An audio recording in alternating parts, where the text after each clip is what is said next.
Moi, me on Janne ja mietin töitä.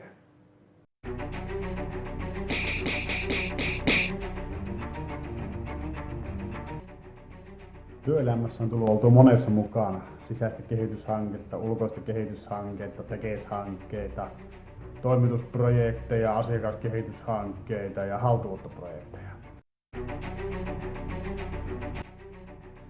Projektissa minusta tärkeintä on viestintä.